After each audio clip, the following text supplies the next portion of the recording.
आज मैं आपको ब्रह्मचर्य की कहानी सुनाता हूँ। ब्रह्मचर्य की कहानी एक गहरी और प्रेरणादायक विषय है जो आत्मसंयम, आत्मनियंत्रण और उच्च जीवन मूल्यों से जुड़ी होती है।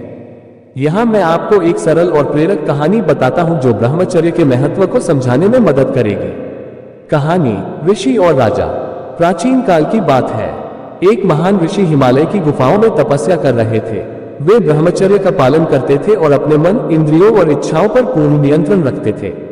उनकी तपस्या और तेज इतना महान था कि देवता भी उनकी प्रशंसा करते थे। एक दिन एक शक्तिशाली राजा ऋषि के दर्शन के लिए आया। उसने ऋषि से पूछा, राजा, हे ऋषिवर, आप इतने तेजस्वी और शांत कैसे हैं? मैं तो सारा राजपाट भोगता हूँ, लेकिन मुझे कभी भी आत्मिक सुख नहीं मिलता। ऋषि मुस्कुराए और बोले, राजन, ये ब्रह्मचर्य का फल है। जब मनुष्य अपने मन और इंद्रियों को वश में कर लेता है, तब वह सच्चे सुख और शांति को प्राप्त करता है।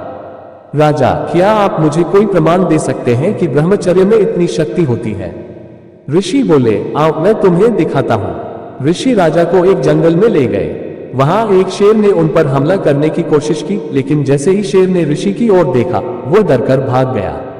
राजा आश्चर्यचकित हो गया और बोला, ये कैसे संभव है? एक शेर आपसे डर गया? ऋषि ने कहा, जिसके अंदर ब्रह्मचर्य का तेज होता है, उससे प्रकृति भी डरती है। ब्रह्मचर्य केवल संयम नहीं, बल्कि आत्मबल है।